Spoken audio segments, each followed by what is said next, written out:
The Nigerian military is not backing down. In fact, it seems like they've become emboldened. Look at the massive crowd that trooped out to show them their support. And basking on this massive support, they've gone on to close their airspace. The implication of the closure of this airspace will hurt Nigeria's economy more than it will hurt Niger. Although they said they closed the airspace in order to avert an airborne invasion, but the economic implications on Nigeria's economy will be enormous.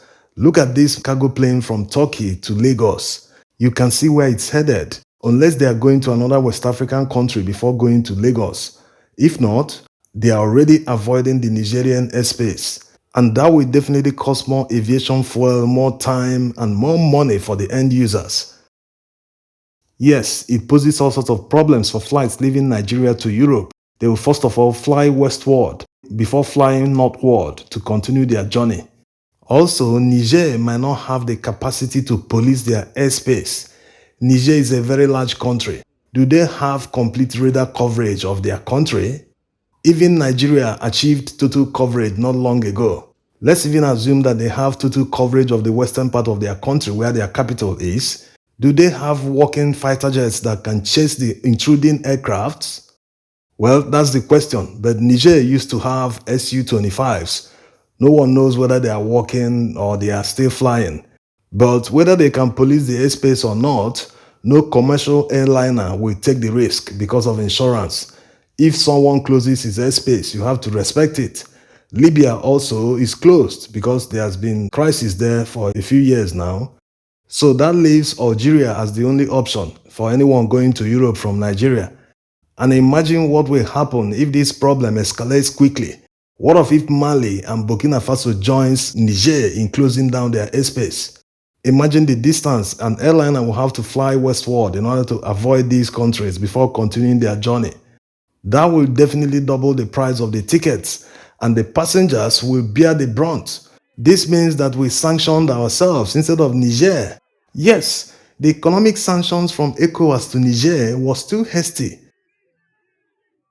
Is it a retaliation from Niger? They've been under sanctions for the past 1 week. In fact, they were also threatened with an invasion if they do not step down or return the deposed president. Well, call it whatever you want, but that's their own leverage.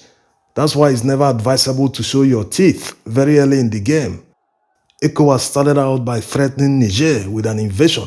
How can they do that? They didn't think it through. Now that their 1 week ultimatum has expired, they are now saying that they prefer to use diplomacy to engage the Nigerians. Of course, this should have come first instead of threats of an invasion. That was why they humiliated the envoy that came to meet them. They couldn't even allow them to leave the Nigerian airport. It shows that the ECOWAS heads of state were hasty in their decision. And if this is not quickly de-escalated, it might soon result to that. Air France just stopped flying to Mali and Burkina Faso. And there's a rumor that France will go it alone without ECOWAS, because it's very clear that there's serious opposition in ECOWAS country against the invasion of Niger. So they will go it alone. There's a rumor that they want to do it with the help of 2 Central African countries, whether it's Cameroon, Congo, but the most important thing here is that France should de-escalate all their plans for the meantime. They should never consider invading Niger, because that will be seriously counterproductive. It will make the coup plotters more popular. They are already popular now. Look at the stadium they filled up.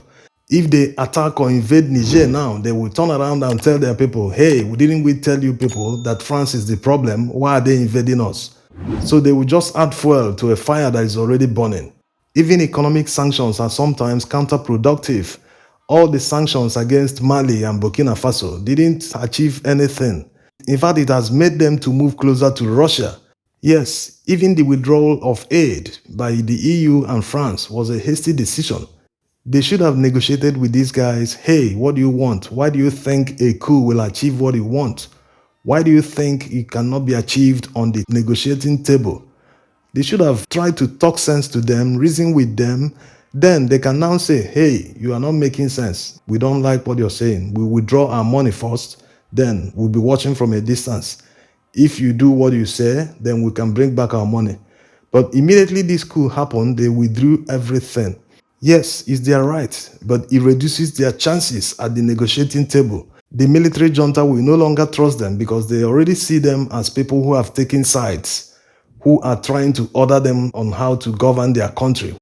So they've lost that confidence that should have been established if they had stayed and negotiated a little bit longer before withdrawing the aid. That way, they can at least buy their trust, get them as partners and say, but we are not going to fund a military regime. But all that is lost now. It's not as if the Nigerians are not suffering. All that foreign aid was meant to help them in the first place.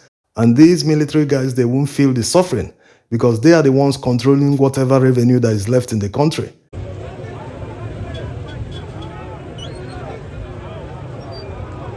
So looking at the whole thing, it will seem as if the foreign aid was to control Niger, not to help Nigerians who are suffering, because they are still suffering despite the military coup.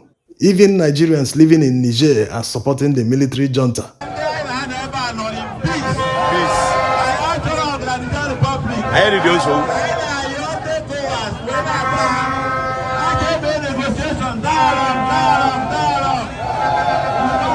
We don't want war.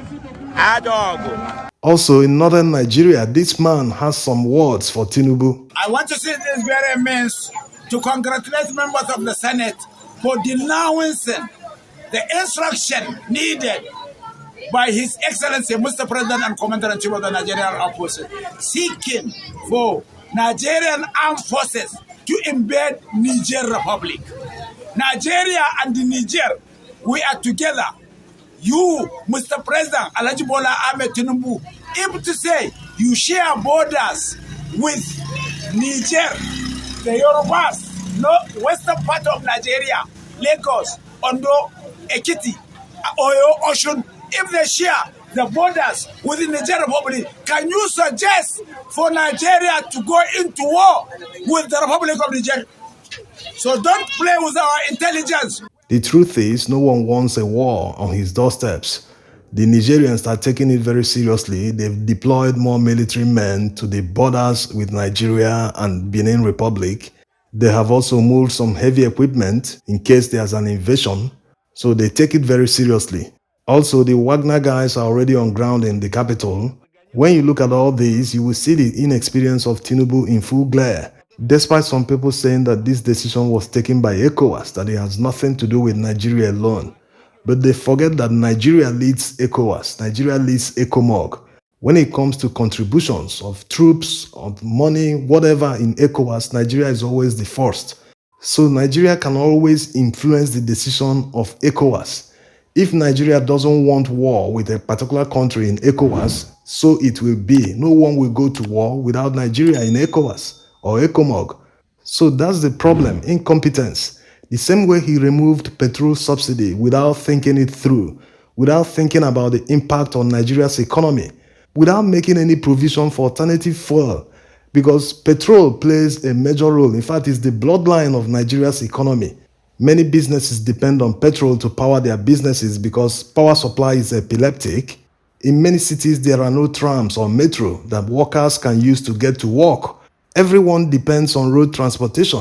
So you can imagine the effect of waking up one day, getting to the bus stop and be told that the bus you take to work every day that costs you about 200 naira is now 500 naira. How are you going to handle the situation? That's why many have resigned from their jobs, because it's not worth it. You are paid a salary that can't take you home at the end of the month. On top of that, the transportation cost is now about 80% of your salary. There's no need continuing with the job except there's a salary raise.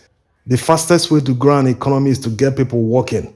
Let them earn money and spend it. The more people spend money, the more the economy booms. The more the taxes the government earns. So the problem now is, how do you provide more jobs for the people? It's not about contesting an election. It's not about rigging yourself and forcing yourself into power. It's about having the idea to turn around the country. That's the most important thing. If you don't have the idea to turn around the country, what are you doing there? Are you there for decorative purposes? Just to answer head of state, I'm the president, that's what you're there to do? You wouldn't make a difference. You are even worse than the person you replaced. Everyone can see the failure that is Tinubu. They're only good at snatching and taking it by force and running away with it. Thanks for watching.